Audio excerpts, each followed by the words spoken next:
All right, so buckle up, because today we are diving headfirst into one of the biggest mysteries in American history, the assassination of JFK. Ooh, yeah, this is a deep one. And we're going even deeper today with this journal. It's called The Third Decade. Okay.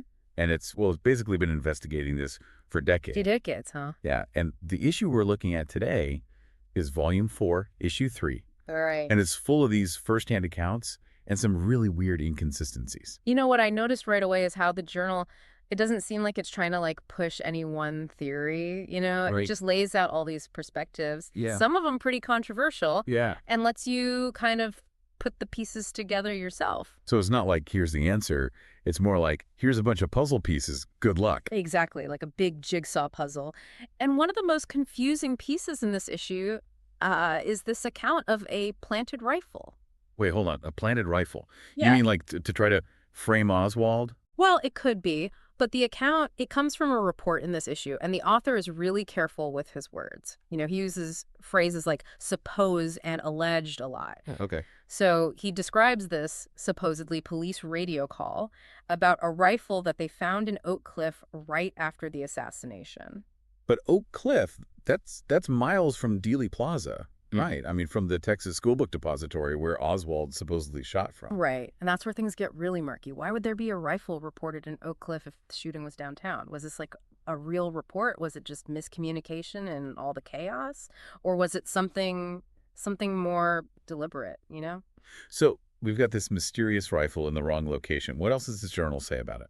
Sadly, not a whole lot. The source mentions officers, rushing to Oak Cliff, but it doesn't say what they found, or even if they found anything. And it doesn't say what they did. It's like this little puff of smoke. Makes you wonder if there's a fire somewhere. It really makes you think about how crazy it must have been that day. I mean, how could information be so messed up, especially in a situation like that? Oh, that chaos is a huge part of all this. You've got to remember the Dallas police were completely swamped after the assassination. There were reports coming in from everywhere, left and right, so it's easy to see how confusion and just wrong information could spread. So maybe this whole planted rifle thing was just a mistake. It's possible, Yeah. just a result of all the chaos. But it still makes you feel like there's more to the story, doesn't it? Definitely. And that feeling gets even stronger when you look at some of the witness testimonies in this issue. Like, there's one from this witness who says they were at the Dallas police station right after the shooting. Okay, and what did they say? Did they hear something incriminating? Well, they said they overheard this conversation about Kennedy's fatal financial blunder. Hmm. Now, it's a vague statement, and it's hearsay, and the source doesn't give us any more context. Right. But it definitely makes you wonder. Fatal financial blunder, huh? Yeah. That sounds a lot like those conspiracy theories that say Kennedy was targeted by these powerful financial people who didn't like his policies. Oh, yeah, it definitely fits that narrative. And this is where the third decade really shines. It presents these little bits of information, like these tantalizing possibilities, but it never actually says they're true. It's like they're handing you a flashlight and saying, go explore these dark corners. We don't know what you'll find, but it's worth looking. It's like those true crime podcasts where they lay out all the evidence and let you be the detective. Exactly. And it just shows you how powerful this kind of historical digging can be. Even if we never totally solve the mystery of JFK's assassination, just going through these different stories, weighing the evidence, trying to figure out what's true, it can teach you a lot. It definitely makes you realize history isn't just about memorizing dates and names. It's more like trying to solve a puzzle where some of the pieces are missing and some don't quite fit. Yeah, and sometimes those missing or mismatched pieces are the most interesting ones. They make us question what we think we know and dig even deeper. Which brings us to another interesting guy in this issue, a man named Chauncey Holt. Ah, yes. Chauncey Holt. Now, this is where you see the whole trust but verify approach of the third decade at work. They present Holt's claims. He said he had inside information about the assassination. Yeah. But they also point out some things that make you question if he's really credible. So they're not saying he's lying, but they're not taking his word for it either. Precisely. They give you the information, point out the inconsistencies, and let you decide how much weight to give his story. It's almost like they're saying, hey, we're not here to tell you what to think. We're just giving you the tools to figure it out yourself. And that's one of the best things about the third decade, I think. It makes you think critically, question your assumptions, and really engage with history in a much more active and thoughtful way. It's like they're saying, don't just accept the official story. Dig deeper, ask questions, and maybe, just maybe, you'll find something that changes the way we understand this huge moment in history. They really want you to feel like, like you're part of the investigation. Right. Instead of just, taking in the story, you're really looking at the evidence. Yeah. You're weighing different ideas and coming to your own conclusions. Yeah, that's really different from how we usually learn about history. Right. Like in school, it's all just facts and dates. Dates, names, yeah. But it's more exciting. Yeah. It's like we're in the middle of a mystery. Exactly. And it shows you something really important about these big events. Okay. Especially something like the JFK assassination. There's rarely just one simple truth. Right. It's more about putting together all these pieces, understanding that some might be missing and some might fit in different ways. Speaking of fitting pieces together, all these different accounts and theories we've been talking about, how does the third decade try to make sense of it all? Well, the interesting thing is, the journal itself doesn't really try to push any one specific theory. Okay. They show you a bunch of different views, Uh-huh. even ones that some people might think are, a little out there. So it's not telling you what to think. They're just giving you the information and letting you decide. Exactly. It's like they're saying, here's everything we found. All the research, what people saw, official reports, different theories. Yeah. Now you look at it all and decide what you think. That must be tough for the editors of the journal. Right? Choosing what to include, what not to include, and how to present these different viewpoints that often contradict each other. Oh, absolutely. But they did a really good job, I think. Yeah. They lay out the information in a way that's clear and easy to understand. Yeah. They highlight the main points of each theory. Right. And they always emphasize how important it is to think critically. This reminds me of what we talked about earlier, about how the journal isn't afraid to cover the more controversial parts of the JFK story. Right. They don't just stick to the official story, which Yeah. a lot of people find, questionable or incomplete. They dig into the parts that don't make sense, the unanswered questions, and all the other explanations, even the ones that sound kind of crazy. I bet that makes some people mad. Oh, definitely. Especially the people who believe the official story. Yeah.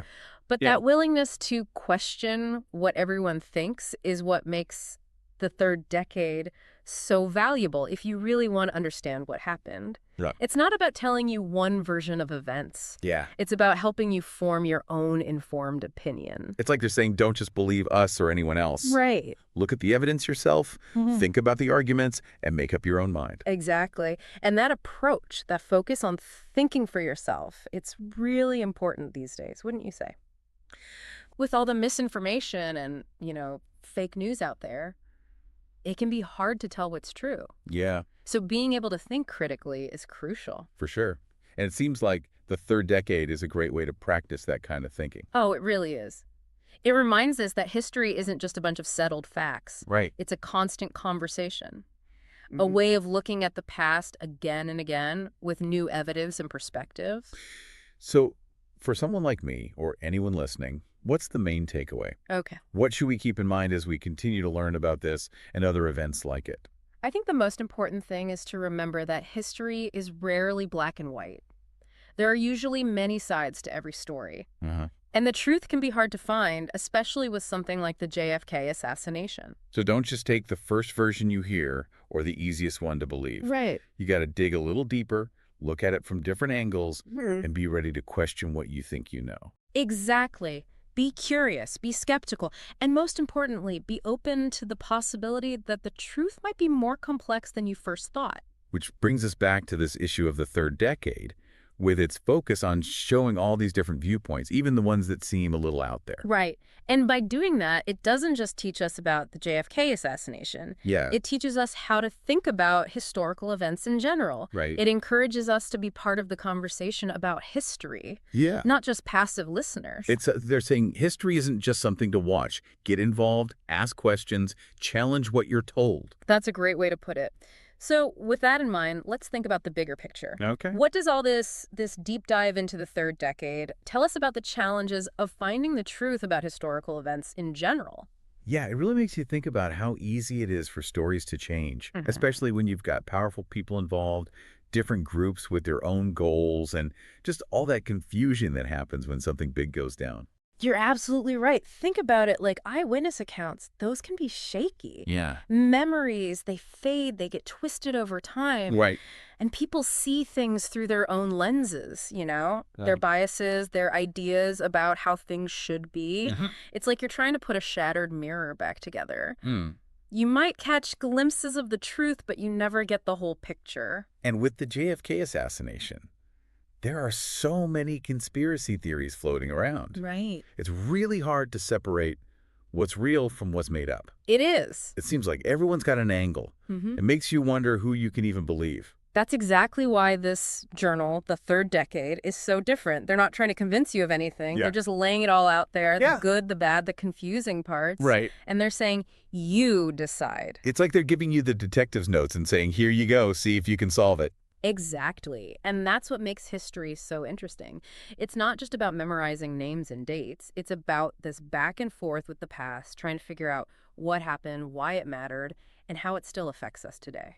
This whole deep dive has really made me think about how important it is to stay curious. To question the official story and to try to see things from different perspectives.